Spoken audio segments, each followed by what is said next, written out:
Hi everyone, this is तस्कीन खान और आप देख रहे हैं वाओ टीवी। गुज़श्ता कुछ दिनों से इसराइल और हमास के दरमियान जो एक बहुत बड़ा एक वॉर शुरू हो चुकी है, इसके ऊपर आप हमारी कवरेज को भी देख रहे हैं, हमारे तज्ज़िये भी सुन रहे हैं और आपकी जो फीडबैक है उसका बेहद शुक्रिया। अभी जो ताज़ा तरीन ख़बरें कल आईं, क्योंकि mostly I am travelling some time, अभी भी देखें मैं अभी बस रेडी हूँ, तो इसलिए फिर जहाँ भी मुझे मौका मिलता है मैं अपने तासरात रिकॉर्ड कर लेता हूँ, आपके साथ शेयर कर लेता हूँ। और सम टाइम ये फॉर्मल नहीं होता कि जैसे हम एक स्टूडियो की फील आती है बैठ के, तो इसलिए अगर कोई थोड़ी सी कोई प्रॉब्लम हो तो मैं माफ़ी चाहता हूँ। बात करना ज़रूरी है, अपडेट देना ज़रूरी है।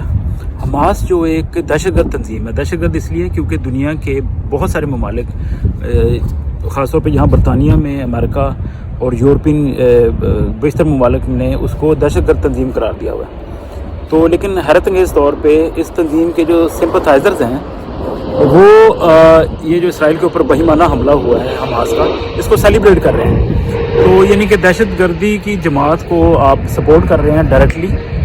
और ये वही बात है कि जैसे कोई आईसिस को या तालिबान को सपोर्ट करे ओपनली उनके झंडे लेके, तो फिर जो गवर्नमेंट्स हैं उनको किस तरह ट्रीट करेंगे, ठीक है जी। तो एक तो ये बात, फिर दूसरी बात ये है कि इतने हीनस क्राइम जो हैं, छोटे छोटे बच्चों को, इसराइली बच्चों को शहीद कर दिया, जला के ज़िंदा, और उनको बिहेड करके, जिनके उनकी गर्दनें काट के, और इसके अलावा उनके गोलियां मार के सरों में आम शहरियों को, बच्चों को छोटे छोटे।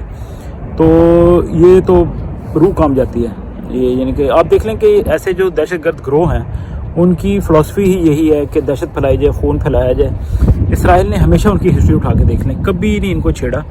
हाँ, ये है कि जब ये हमास या दीगर जो ऐसे ग्रोह हैं दहशतगर्द, वो उनको छेड़ते हैं तो फिर इसराइल वाले उनको छोड़ते नहीं हैं, ठीक है जी। फिर उनको घुस घुस के मारते हैं। फिर जनाब ये अपने जनाब वो ह्यूमन शील्ड जो है उसको इस्तेमाल करके सर पे इन्होंने पट्टियाँ बांधी होती हैं और फिर ये वावेला मचाते हैं। तो अब ये देखो कि किसी और प्रोग्राम पे आपको बताएंगे कि गज़ा की पट्टी जो है वो बाइबल मुक़द्दस में बार बार इसराइल के हवाले से, बनी इसराइल के हवाले से नाम आता है, गज़ा की पट्टी, ठीक है जी, तो गज़ा स्ट्रिप।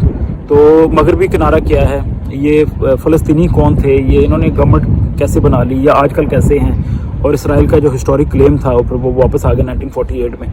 तो फिर क्या हुआ, तो ये एक बड़ा लंबा टॉपिक है। हमास के बारे में बताता चलूँ कि ये 1987 में एक ग्रोह बना, और इनकी जो मूवमेंट थी वो बेस्ड ही इसी चीज़ पे थी कि हम यानी कि जारहाना तरीके से खून खराबा करके तो अपनी बात को मनवाने की कोशिश करें।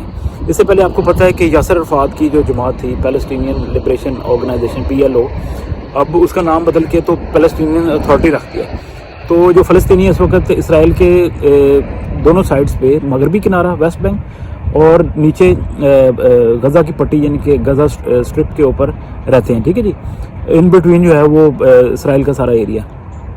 अब जो 1987 में इन्होंने बनाई हमास ने जमात, तो ये करते करते जनाब अब 2006 से ये बैठे हुए हैं गज़ा के अंदर इलेक्शन लड़के।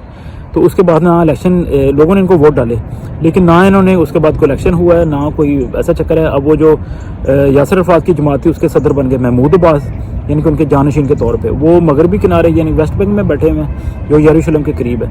और ये जो गज़ा वाले हैं, ये इस पर कब्ज़ा कर लिया हमास ने। तो ये सारा कुछ चल रहा है, ठीक है जी।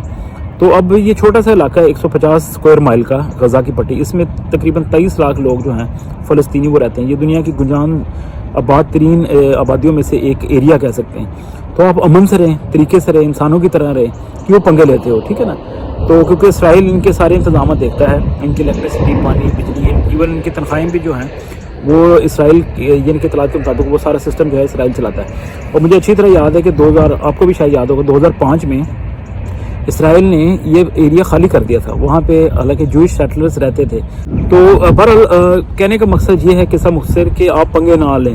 आपका हिसाब वही है हमास का कि अब जूते भी पड़ रहे हैं, इनको प्याज भी खा रहे हैं। कभी कहते हैं जी हम सिविलियंस को कुछ नहीं कहेंगे, कभी वो कहते हैं जो एशकलोन जो रैली सिटी है उसको कल वार्निंग दे दी थी कि 5 PM तक खाली कर दें। आप चाहते क्या हैं। और एक बहुत बड़ी बात जो है वो ये है कि इसके ऊपर तबसरा किया जा रहा है कि सऊदी अरब और इसराइल के दरमियान, आपको पता है कि ताल्लुकात जो हैं, जो सऊदी अरब के इस वक्त सरबराह कह सकते हैं डिफेक्टो मोहम्मद बिन सलमान, उन्होंने, आपको पता है कि बिल्कुल ताल्लुकात इस्तवार तकरीबन लग रहा था कर लिए हैं, और जो कि बहुत अच्छी खुशहाल खबर بن سکتی تھی یا بن رہی ہے اور ابھی بھی امید کرتے ہیں کہ بنے کہ اسرائیل اور سعودی عرب کے درمیان اچھے تعلقات ہوں, سفارتی تعلقات ہوں, دنیا میں امن آئے اور وہ عرب کنٹریز کو ساتھ لے کے چل سکتے ہیں. محمد بن سلمان اور بہت سی عرب کنٹریز نے اسرائیل کو ریٹلی تسلیم بھی کر لیا. تو کہا یہ جا رہا ہے کہ یہ جان بوجھ کے شرلی چھوڑی گئی ہے حماس کی طرف سے تاکہ یہ تعلقات بن نہ سکیں. یہ یقیناً ایک بہت بڑی سازش ہو سکتی ہے. اور دیکھ لیں کہ یہ ریئیکشن جو ہے MBS کا, انہوں نے بولا ہے کہ جی ہم ہولڈ کرتے ہیں تمام بات چیت, یعنی کہ روک دیتے ہیں اسرائیل کے ساتھ. اور امریکہ نے اور سارے ملکوں نے بڑی محنت کی ہے اس کے اوپر ڈیفینیٹلی, خاص طور پہ امریکہ اور سابق امریکی صدر جیرڈ کشنر, جو ڈونلڈ ٹرمپ ان کے جو داماد ہیں جیرڈ کشنر, ان کی بھی ڈیفینیٹلی بہت ایفرٹ ہوگی. تو یہ سارا کچھ ٹھیک چل رہا تھا. اب اس میں دیکھیں کہ ڈنٹ پڑ گیا یا ڈیلے ہو گیا. تو اب یہ تھا کہ پاکستان بھی اسرائیل کو تسلیم کر سکتا تھا, یہ سننے میں آ رہا تھا. پاکستان تو خیر لائی لگ میرا بھائی ملک ہے, وہ تو پتہ نہیں دل سے مانتا نہ مانتا, لیکن شاید سعودی عرب کے کہنے پہ مان جاتا. تو لوگ یہ بھی کہہ رہے ہیں کہ جو سعودی عرب نے جو پاکستان کے اس وقت اسٹیبلشمنٹ ہے وہ کہہ رہی تھی کہ جی $25 ارب آ رہے ہیں سعودی عرب سے, یہ تو وہ دے دیں گے. تو شاید اس وجہ سے دے دیں گے کہ آپ اسرائیل کو تسلیم کر لیں. آپ دل سے تسلیم کریں. آپ کا اسرائیل کے ساتھ پاکستان کا کوئی جھگڑا نہیں ہے, کوئی ایسا مسئلہ نہیں ہے. آپ نے صرف مذہب کو بنیاد بنا کے اپنے آپ کو آئسولیٹ کیا اور کرتے جا رہے ہیں. پاکستان کا کوئی چکر ہی نہیں ہے. اس کے اوپر ہم نے ایک خصوصی پروگرام کیا ہوا ہے کہ اسرائیل اور پاکستان کے انڈائریکٹلی تعلقات کی ایک لمبی داستان ہے. اس کا جو لنک ہے وہ میں اس وقت ڈسکرپشن میں دے دیتا ہوں, آپ ضرور دیکھیں. امن کے لیے دعا آپ یقیناً آپ کر رہے ہیں, اور پاکستانی مسیحی جو ہیں بڑے اچھے سلجھے ہوئے طریقے سے اسرائیل کے لیے دعا کر رہے ہیں, اس کو سپورٹ کر رہے ہیں, کیونکہ ظاہر ہے ہمارا جو ہے یہ ایمان کا حصہ ہے اسرائیل کی سلامتی کے لیے دعا کرنا اور یروشلم میں امن کے لیے دعا کرنا اور بنی اسرائیل کے لیے برکت چاہنا. ٹھیک ہے جی, تو اپنا بہت خیال رکھیں اور یہ حماس والوں کے لیے بھی دعا کریں کہ ان کے دماغ بھی کھلیں, چہرے کھلیں.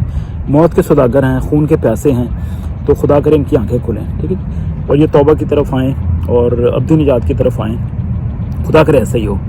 اور اپنا بہت سا خیال رکھیں, اور اگر ابھی تک آپ نے واو ٹی وی کو سبسکرائب نہیں کیا تو کر لیں. اس سے ہمیں بڑی سپورٹ ملتی ہے اور آپ کے تمام کمنٹس پڑھتے ہیں. تمام تعاون کا شکریہ. God bless you.